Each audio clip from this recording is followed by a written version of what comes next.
ठीक किया जाए, क्योंकि मैंने बार बार कहा है कि हमारा गवर्नमेंट ऑफ इंडिया का और जितनी भी पार्टीज कंट्री में हैं, उनका फोकस होना चाहिए 95% वो पॉपुलेशन जम्मू कश्मीर की, बिलखुसूस वादी की, जो जम्मू कश्मीर के जो भी इशू है उसका हल पीसफुल मीन्स से चाहते हैं, डायलॉग से चाहते हैं। वो सड़कों पे पत्थर मारना नहीं चाहते हैं, वो तशद्दुद करना नहीं चाहते हैं, वो किसी एस्टैब्लिशमेंट पे हमला करके कोई मकसद हासिल करना नहीं चाहते हैं। So let us differentiate between those people who want the resolution of a problem through dialogue, reconciliation, और वो लोग जो छोटे छोटे बच्चे और गरीब बच्चों को एक्सप्लॉइट करके कैंप्स पे, सड़कों पे पत्थर मारने के लिए तैयार करते हैं।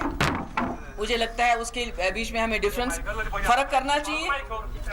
और मुझे उम्मीद है कि जैसे आज होम मिनिस्टर साहब आए हैं यहाँ, ये जो हमारी आबादी का बड़ा हिस्सा है, जो पीस, रिकंसिलिएशन, डिग्निटी चाहते हैं, बाइज्जत तरीके से रहना चाहते हैं, और उसके साथ साथ इस समस्या का, जैसा वाजपेयी जी ने कहा था, एक इंसानियत के तरीके में समाधान चाहते हैं। हमारा फोकस वो लोग रहने चाहिए जो लोग यहाँ तबाही मचाते हैं 5%, उनके साथ कानूनी कार्रवाई होगी, कानून के तहत उनको डील किया जाएगा। उनको ये इजाज़त नहीं दी जाएगी कि वो यहाँ जो अक्सरियत लोगों हैं उनकी ज़िंदगी को महाल बना दे, जहन्नम बना दे, उनको ये इजाज़त नहीं दी जाएगी।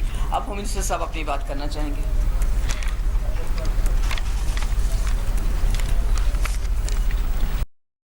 महुआ जी ने बतलाया आपको कि जब से कश्मीर वैली में यह क्राइसिस पैदा हुई है, मैं दूसरी बार कश्मीर कल आया और यहाँ पर मोर देन 20 डेलीगेशंस के साथ हमारी भेंट हुई है, उनके साथ हमारी बातचीत हुई है। और जितनी भी पॉलिटिकल पार्टीज हैं, मैं समझता हूं कि लगभग सभी की सभी पॉलिटिकल पार्टी ने अपने डेलीगेशंस बातचीत करने के लिए भेजे हैं। सभी पॉलिटिकल पार्टीज के साथ बातचीत बहुत ही अच्छी रही है।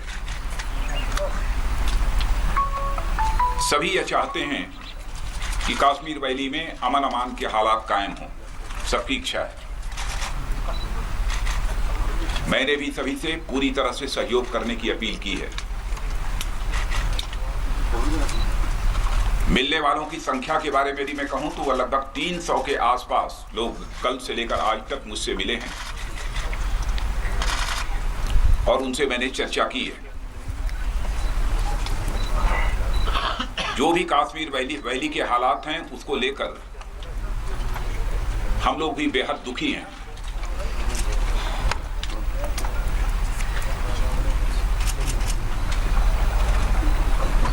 इसीलिए कल आते ही मैंने अपनी तरफ से ट्वीट किया था और कहा था कि जमहूरियत, कश्मीरियत और इंसानियत के दायरे में मैं बात करने के लिए यहां पर आया हूं। जो भी बात करना चाहते हैं मैं उनका स्वागत करूंगा।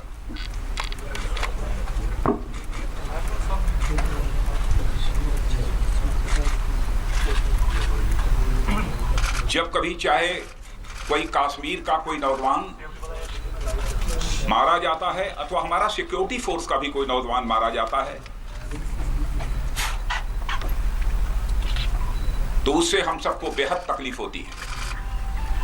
केवल कश्मीर में रहने वाले लोगों को ही तकलीफ नहीं होती है, बल्कि हिंदुस्तान के रहने वाले सारे लोगों को तकलीफ होती है। क्या हम ऐसे हालात से इस कश्मीर को बाहर नहीं निकाल सकते?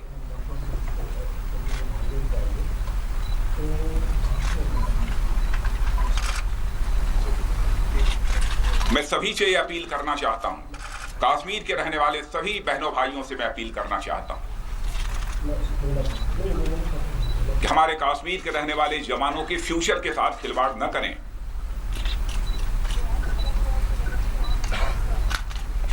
पहले भी मैं कह चुका हूं, छोटे छोटे बच्चे 17 साल, 18 साल, 15 साल, 20 साल के नौजवान, उनके हाथों में कंप्यूटर, कलम, बुक्स होनी चाहिए।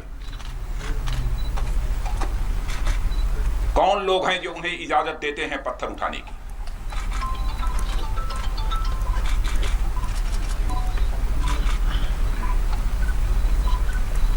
क्या उन बच्चों के भविष्य की को बनाने की गारंटी वह दे सकते हैं?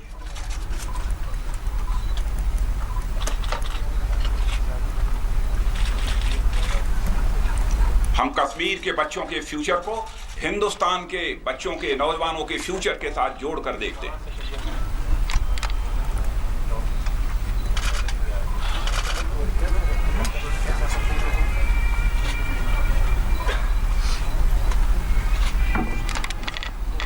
और मैं कश्मीर के लोगों से यह अपील करना चाहता हूं कि ऐसे हालात पैदा करने की जिन लोगों के द्वारा कोशिश की जा रही है, उन्हें आइडेंटिफाई करें।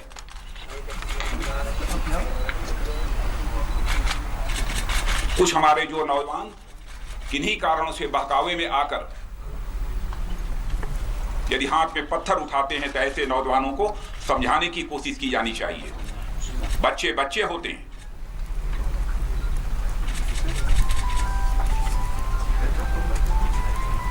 कश्मीर के फ्यूचर को हम हिंदुस्तान के फ्यूचर से अलग रखकर कदापि नहीं सोच सकते। हम हिंदुस्तान का फ्यूचर यदि बनाना चाहते हैं तो कश्मीर का फ्यूचर नहीं बनेगा तो हिंदुस्तान का भी फ्यूचर नहीं बन सकता।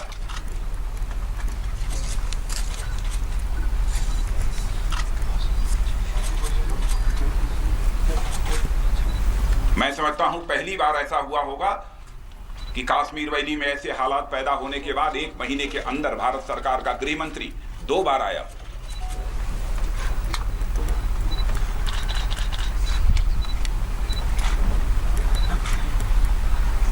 हम सबके दिल की पीड़ा क्या है, इसका एहसास स्वाभाविक रूप से होना चाहिए।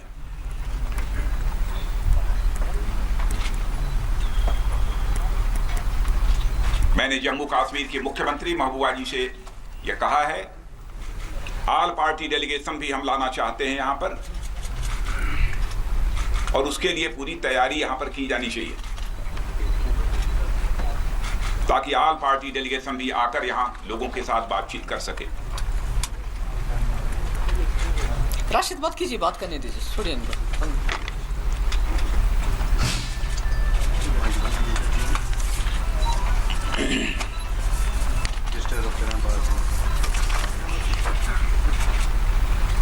पेलट गन का जहां तक सवाल है, उसके बारे में जब मैं पिछली बार आया था, मैंने कहा कि मैंने एक एक्सपर्ट कमेटी बना दी है और एक्सपर्ट्स कमेटी 2 महीने के अंदर अपनी रिपोर्ट देगी। लेकिन मैं आपको जानकारी देना चाहता हूं, 1 महीने पूरे हुए हैं, विदिन 2-3-4 डेज एक्सपर्ट्स कमेटी की रिपोर्ट आ रही है।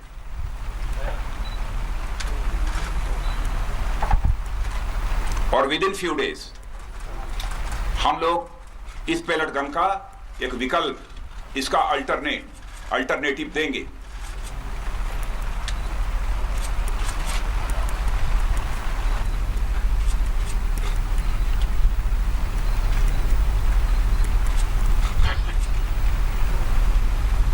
पहले यह माना गया था 2010 में कि पेलेट गन ही एक ऐसी नॉन लेथल वेपन है कि जिससे कि लीस्ट डैमेज हो सकता है। लेकिन आज हम महसूस कर रहे हैं कि कोई ना कोई इसका अब अल्टरनेट होना चाहिए।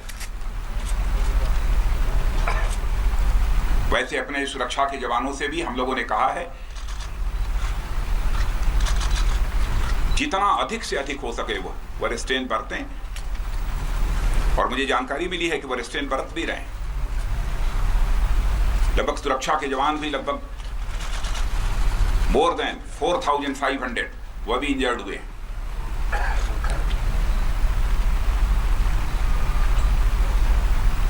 लेकिन मैं यहां के लोगों से यह भी अपील करना चाहूंगा कि न भूलें कि इन्हीं सुरक्षा के जवानों ने जिस समय यहां पर बाढ़ के हालात जब यहां पैदा हुए थे तो उस समय भी किस तरीके से उन्होंने अपना रोल प्ले किया था।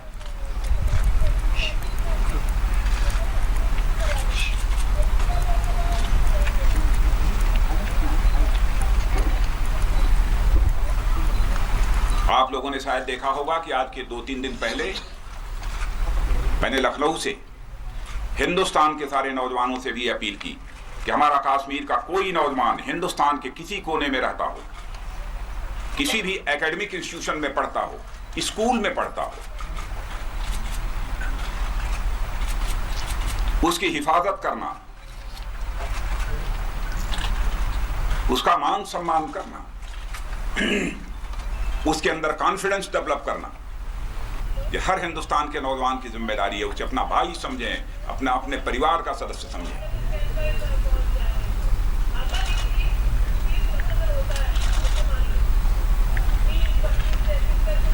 हमारे प्रधानमंत्री जी ने स्वयं अपनी वेदना व्यक्त की है, अपनी पीड़ा व्यक्त की है, और कश्मीर को लेकर वह बराबर मुझसे चर्चा करते रहते हैं।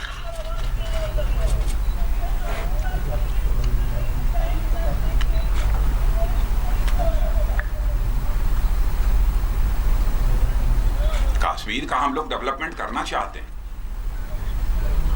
अभी हाल में ही कुछ ही दिनों पहले हम लोगों ने एक डिसीजन लिया है, जो हमारी सेंट्रल आर्म पुलिस फोर्स होती है, वो इसकी 1 बटालियन का रिक्रूटमेंट यहां से होना चाहिए, ये डिसीजन हाल में ही लिया है। और साथ ही साथ मुख्यमंत्री जी ने भी 10,000 एसपीओज की भर्ती होगी।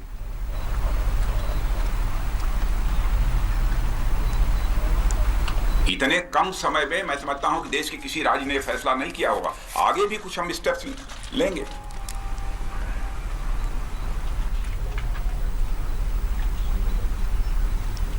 मित्रों, इससे ज्यादा मुझे कुछ नहीं कहना है। मैं पुनः सभी कश्मीर के बहनों भाइयों से अपील करना चाहता हूं कि कृपया यहां पर अमन अमान के हालात कायम करने में वो पूरी तरह से सहयोग करें। राजनाथ जी,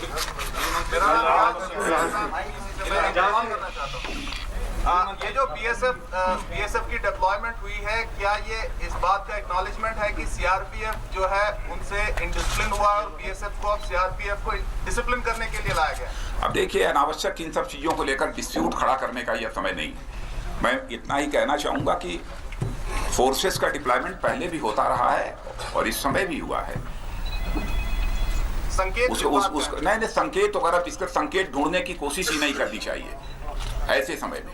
राजनाथ जी आप अपील कर रहे हैं वार्ता करने के लिए, लेकिन जो हुर्रियत के नेता हैं वो सामने नहीं आ रहे हैं। क्या हुर्रियत से बातचीत की कोशिश होगी? बस इतना ही कहना चाहूंगा। पहले ही मैं कह चुका हूं, जमहूरियत, कश्मीरियत और इंसानियत के दायरे में हम सभी से बात करने को तैयार हैं। राजनाथ जी, आपकी जो एलआई यहाँ पे है पीडीपी, उनके एक बड़े लीडर ने कहा कि जो एजेंडा ऑफ अलायंस है उसको इम्प्लीमेंट सेंटर की तरफ से स्टेटमेंट नहीं किया जा रहा है, जो एक बहुत बड़ी प्रॉब्लम है और जिसकी वजह से पीडीपी को भी काफी डिफिकल्टीज हो रही है। दूसरी बात आपने कहा, आप लास्ट टाइम भी आए थे, आज आप दूसरी बार यहाँ पे आए, तो पिछली बार जिन लोगों से आप मिले, जो दिल्ली में गए आपसे मिले, उन्हीं लोगों से आपसे नहीं तो लेकिन जो डिसेंट नहीं, पहले तो जो अलग विचारधारा रखते हैं उनसे तो आपने मुलाकात नहीं की, तो आपका ऐसा नहीं है। पहले तो मैं कहना चाहता हूं, पिछली बार जब आए थे तो मैं समझता हूं कि इस बार जिन लोगों से मिला हूं उसमें 3/4 से ऐसे लोग, अधिक लोग थे जिनसे कि इस बार नए लोगों से मैं मिला हूं, जो अलग विचारधारा वालों से मिला हूं। आज बहुत सारे लोगों से मिला हूं। और एजेंडा ऑफ अलायंस के बारे में मैं कहना चाहता हूं कि एजेंडा ऑफ अलायंस जो है उसके प्रति हम दोनों कमिटेड हैं।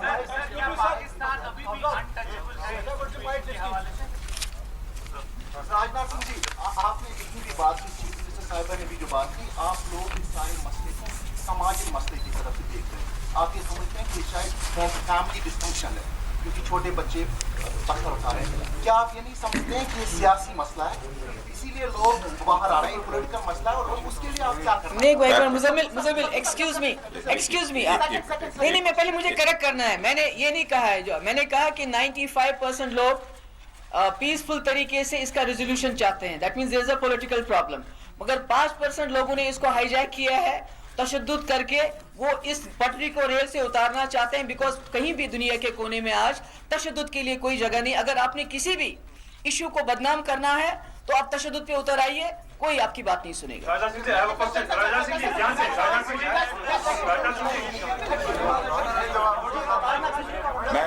मैं जवाब दे रहा हूं। मैं इतना ही कहना चाहूंगा कि हम लोगों की समझ पर संदेह मत कीजिए, हम लोगों की समझ पर सवालिया निशान लगाने की कोशिश मत करिए। समझ दुरुस्त है, कैसे समस्या का समाधान होगा वो हम लोग अच्छी तरह समझते हैं और उसी तरीके से समस्या का समाधान निकालने की हम भरपूर कोशिश कर रहे हैं। और एक और मैं जानकारी आप लोगों को देना चाहता हूं कि ministry of home affairs, government of India, हम एक नोडल ऑफिसर तय करने जा रहे हैं कि कश्मीर के नौजवानों की, कश्मीर के लोगों को यदि कोई भी प्रॉब्लम देश के किसी भी कोने में यदि कोई होती है, सीधे आप उस नोडल ऑफिसर से कांटेक्ट कर सकते हैं। एक नंबर होगा, जिस नंबर को भी हम उसका ऐलान अभी आगे कुछ ही दिनों में करेंगे। राजा सिंह जी, मेरा एक सिंपल सा सवाल है यहाँ से। आपने कहा कि आपका दूसरा दौरा है या जब से हालात खराब हुए, जी, जब डेलीगेशन आता है या रूलिंग पार्टी का होम मिनिस्टर आता है, जी, कोई इम्पैक्ट पड़ता है चाहे पॉजिटिव या नेगेटिव? जब से आप आए हैं जितनी कैजुअलिटीज उस वक्त हुई है, तब से लेकर कैजुअलिटीज कंटिन्यू हो रही है, उसमें कोई फर्क नहीं पड़ रहा है। तो हम कैसे एक्सपेक्ट करेंगे जो माहौल है वो साजगार बन सकता है? क्या आप चाहते हैं कि मेरा आना ही बंद हो जाए? नहीं आना चाहिए। मैं कश्मीर के लोगों से पूछना चाहता हूं कि मैंने कश्मीर में आकर कोई पूछने का मकसद है कि ग्राउंड लेवल पर कहां से चेंजेस आ रही है। देख, आप सभी का सहयोग चाहिए। हम ग्राउंड लेवल पर चेंजेस लाना चाहते हैं और जो बातें इस समय मैं बोल रहा हूं, यहाँ पर पीस और नॉर्मलसी को रिस्टोर करने के लिए सभी को कोशिश करने की जरूरत है। किलिंग और सहयोग दोनों चलेंगे साथ साथ। किलिंग और सहयोग दोनों चल सकते हैं। वो किलिंग रुकनी चाहिए, इसीलिए तो मैं कह रहा हूँ सहयोग करिए। कौन चाहेगा? कोई इसे पसंद नहीं करेगा। राजनाथ सिंह जी, एक सवाल यहाँ से सर। भाई एक एक करके सवाल पूछे।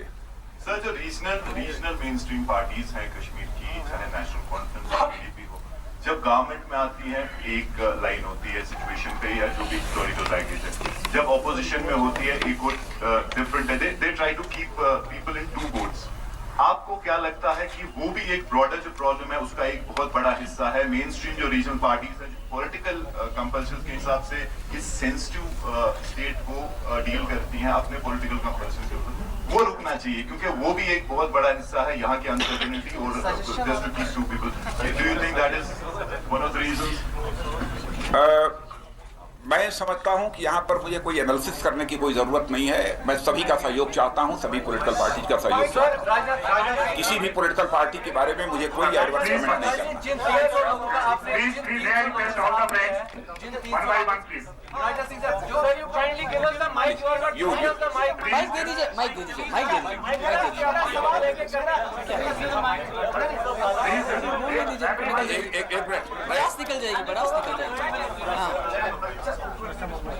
मेरा सवाल महबूबा जी से है, क्योंकि हम लोग तो आपको खबर करते रहे हैं।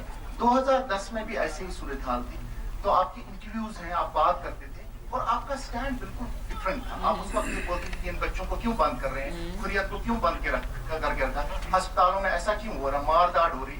लेकिन 2016 में जब आप सरकार में आए, आपका जो स्टैंड है वो कम्प्लीटली डिफरेंट है और ऐसा लगता है कि जैसे आप और उमर अब्दुल्ला जगह चेंज कर रही है। पहले वो जो बोल रहा था नहीं, पहले में, वो आज आप बोल रहे हैं। नहीं, मुजम्मिल आप जो बात कर रहे हैं, पहले आपका गलत है एनालिसिस। 2010 में जो हुआ उसका रीजन था, there was a fake encounter in Machil जहां 3 सिविलियन मारे गए। उसके बाद there were allegations of rape and murder Shopian में। उसके बाद क्रिकेट, मेरी बात करने दो, क्रिकेट खेलते हुए, that means there was a reason लोगों के एंगर का था। आज एक एनकाउंटर हुआ, जैसे होते ही 3 मिलिटेंट मारे गए, उसमें सरकार का क्या कसूर था? लोग सड़कों पे आ गए, हमने कर्फ्यू लगाया। बच्चा क्या आर्मी कैंप टॉफी खरीदने गया? 15 साल का लड़का क्या दबाल हाजीपोरा में जब उसने हमला किया पुलिस स्टेशन पे, वो दूध लेने गया? आप इन दो चीजों को मत मिलाइए। उस वक्त सरकार का एक रीजन था लोगों का कि फेक एनकाउंटर में सिविलियन मारे गए। शुपियान हो गया, यहाँ का तुफैल मतू हो गया। आज मुझे बताइए 95% जो लोग मारे गए हैं बच्चे हैं, गरीबों के हैं, और वो कैंप्स, ये जो सिक्योरिटी एस्टेब्लिशमेंट पे हमला करने में, उसके रिटेलिएशन में पैलेट गन्स में ज्यादा मारे गए और जख्मी हुए। इसमें जो लोग हैं, जैसे ये यहाँ हमारा लेक्चरर है, मैं उसकी इंक्वायरी होनी चाहिए, उसको सजा मिलनी चाहिए, मैं उसके हक में हूँ। मगर ये मत कहिए डोंट कंपेयर। और उस वक्त की सरकार ने, उमर साहब ने कहा ये हिंदुस्तान के खिलाफ है, ये एंटी नेशनल है।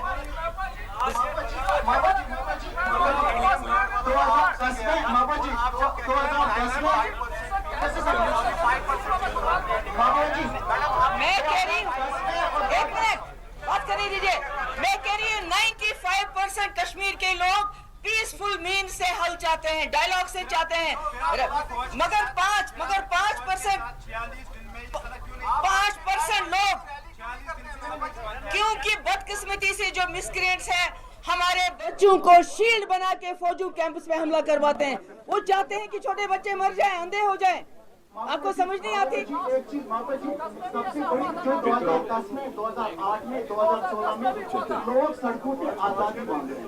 It is a very clear cut thing कि लोग सड़कों पे आजादी मांग रहे हैं। 2010 में भी कोई ये नहीं मांग रहा था कि आप मैं दोस्तों आप आपसे लोग पॉलिटिकल प्लीज साइडलाइन नहीं कर रहे हैं, साइडलाइन नहीं कर रहे हैं। दोस्तों मैं आपसे अपील करना चाहता हूँ। महबूबा जी आपके घर की है, आपकी ये है। मुझे क्या कहेंगे सर? ये जो बच्चे हैं, मैंने इनको चाकू से निकाला है। जब टास्क फोर्स की जिप्सी को देखे भागते थे, जब इनको वहां बेगार के लिए ले जाते थे, घास काटने ले जाते थे, इन बच्चों को, साउथ कश्मीर के बच्चों को मैंने निकाला है उस मुसीबत से।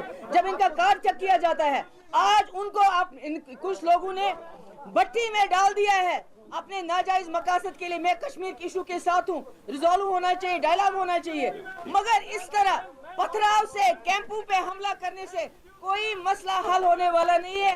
Thank you very much. चले।